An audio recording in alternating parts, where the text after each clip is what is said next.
Um, Moving right along here, we have our second speaker for this afternoon. Her name is Reverend Konjin Godwin, Director of the Soto Zen Buddhism International Center. Reverend Godwin is also the Abbot of the Houston Zen Center in Houston, Texas, and also serves as the Director of the Soto Zen Buddhism International Center, which is an educational and outreach department of Soto Zen Headquarters based in Japan. So at this time, I would like to turn the stage over to Reverend Godwin.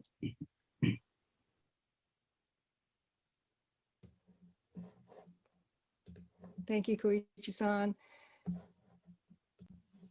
And good afternoon, everyone. Thank you so much for your teaching, Reverend Ito. Your words were very inspiring for me.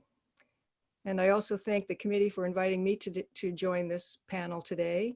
And Reverend Ito and Reverend Harada, I really am honored to be on this panel. And I thank all of you who are coming from actually many parts of the world to join this conference.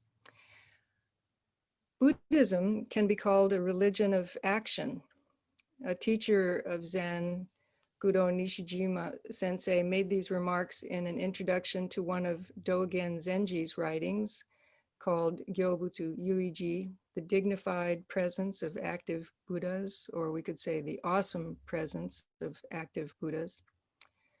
He said that Buddhism esteems action very highly because action is our existence itself, and without acting, we have no existence. Shakyamuni Buddha's historical mission was to find the truth of action. In aligning with the United Nations Sustainable Development Goals, we are committing to further deepening our understanding, the karma of all our actions, past, present, and future. By joining together, our understanding will only increase, and together we can come to terms with the reality of our situation on this great earth. Shakyamuni Buddha opened his eyes to the truth of reality. We celebrated this awakening to blazing reality just this month, the celebration of Shakyamuni Buddha, realizing that all of us, together with the great earth and all living beings, are the Buddha nature. The task before us is enormous, to heal the great earth and all living beings. The SDGs enumerate 17 goals, which include the full range of challenges before us. We together today have the strongest support in the universe for the work ahead because we have the triple treasure of Buddha, Dharma, and Sangha, and we can support our communities with the teachings. First, the Buddha treasure gives us the living example of an active Buddha who started teaching from the moment of his awakening. Through his living example, we see that he consistently demonstrated that there are no real distinctions between people. There are no castes, no high or low, no classes. All such distinctions are dreams or illusions. Buddha showed that there is no need to turn away from people with different opinions or different strong views. All people are included, all people are welcome. Second, the Dharma treasure gives us the groundwork of understanding how all the actions and attitudes of the past have led us to this moment. It also shows us that by changing even a slight amount, we begin to alter the course of our own history, as well as the history of the world. Sometimes, Buddha has been called a great scientist because of his clear-sighted investigation of cause and effect. And in fact, Buddhism appeals to scientists who are themselves looking for the real nature of events. Just as the Buddha remained open to all people, whether they agreed with him or not, the Dharma teaches a clear-eyed investigation of cause and effect. When we look clearly, we see the urgency of our situation in the world.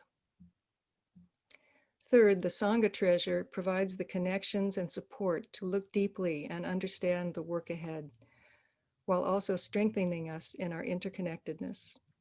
You are not alone in this effort. None of us is alone, because we are in a Sangha of beings who are making efforts to understand, to atone, and to act to remedy our situation. Your own Sangha is probably already providing support to activists within the Sangha who come to your temple for refuge. Shakyamuni awakened and realized that many of us are still sleeping. How do we address this problem? I live in Houston, Texas, where there is still some denial of the climate crisis, of the crises of poverty, of environmental degradation. It is not on the front page of the newspapers. It is not the lead story on the news. Yet here we have a tremendous increase in flooding and hurricanes and property damage and loss of life. Some people here think that the climate change we are experiencing has not been caused by human activity or is not influenced by human activity.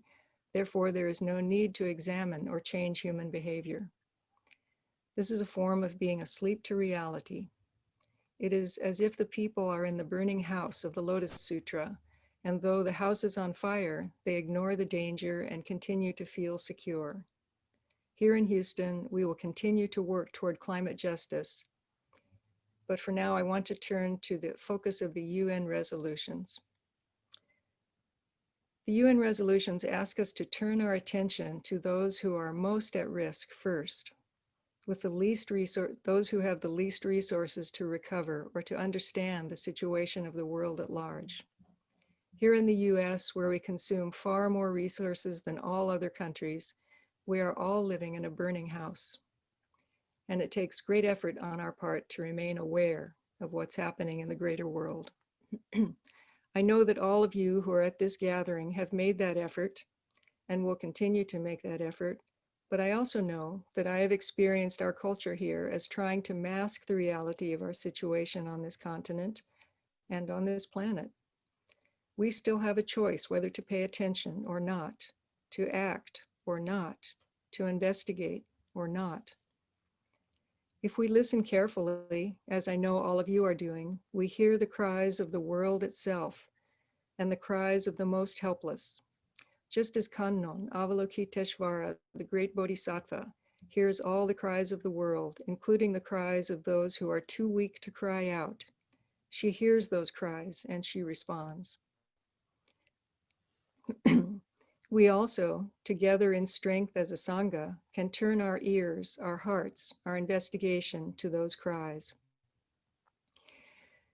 In the definition of those who are in danger of being left behind, the UN lists 5 factors. These factors all serve to undermine choice, to inhibit choice on the part of humans.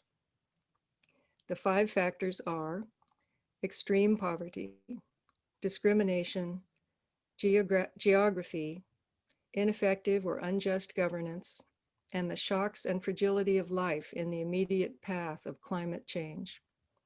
Under such conditions, people have limited or no choice about action to address their situation. The UN asks those of us in the US and Japan and developed countries to look on their behalf. Of course, all beings have choice in their ways of thinking, and the resiliency of children and adults in extreme situations has been shown over and over again to be effective, free, and awake. Yet their ability to act is what is constrained. Their ability to act is what is limited, not their ability to think. Here is one encouraging story from the document, Leave No One Behind by the UN. A young man in Brazil writes, "Once I saw in the newspaper a story that said that the dirtiest community of Rio de Janeiro was mine. That was when I dropped everything and went to work with recycling. I faced all kinds of difficulties. People criticized me, and drug dealers wanted my land. I still continued and gathered all cans, bottles, plastic bags, and cooking oil. History is made by those who move on. If I can change a person, I can also change the world." That's what he said. In Japan, the US, and other developed countries, many of us have more choice. We always have choices in our thinking and investigation, and many of us have powerful choices in how we choose to act and where we choose to place our effort. We are not helpless, we are Sangha. In their recommendations to leave no one behind, the UN recommends making a concerted effort to seek out those who are not included and to gather real data on their situation. This is again like Kannon, Bodhisattva, listening to those who are not heard. It is like Buddha the scientist, gathering information on karma. Once the people have been identified, the next step is to include all those people in the design of the remedies. It will look different than if it were designed by people who have always been included. They recommend including children, women, disabled people, and all marginalized people. This is something that I know many of you are already doing in your own communities, and thus that is the groundwork for expanding into your city and country. The effectiveness of this approach has long been known in small studies. For example, in Hawaii, on the Big Island where the volcano has been erupting for decades, there was a feeling of helplessness among the people most at risk. The communities had no trust in the government and felt ignored and marginalized. The communities were unable to make coherent plans for disaster because of the combinations of poverty, mistrust, and dire risk. No plans that were imposed by local government had worked because of the mistrust. To address the situation, the most effective method was to have community meetings, including the children, and to devise strategies made by the meeting members. It was found that the children could influence the families who were so mistrustful that they would not attend the meetings in person. It will take consistent and creative efforts to engage communities who suffer from poverty, and it will take consistent and creative efforts to engage wealthy communities who suffer from denial. I suspect that the children will again play an important role in bringing wealthy communities current information. Another step we can recommend is to appeal to our wealthy countries to support the UN efforts more. The US has marginalized the UN, but it is a powerful, well-respected organization. We can enable the UN to function fully for the benefit of all of us. We may not be able to go to Rwanda or Rio de Janeiro, but we can ask the UN to go for us. We are all in this together. In our own communities, we can turn our gaze and learn to recognize the forms of poverty and disempowerment that surround us.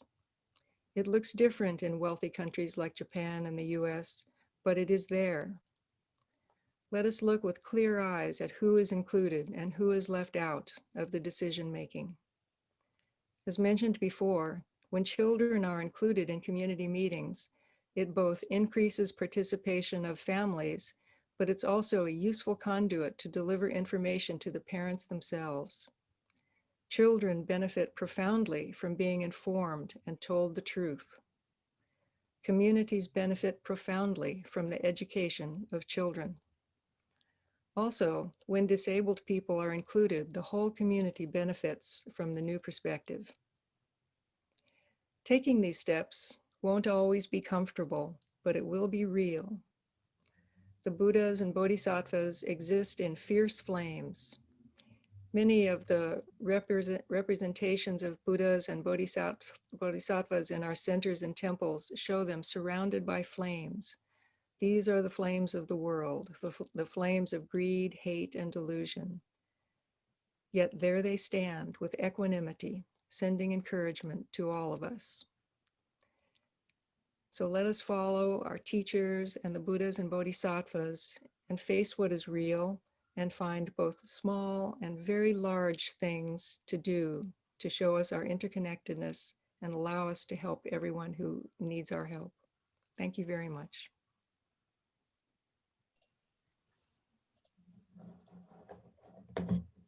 Thank you very much, Reverend Godwin Sensei, for your wonderful message.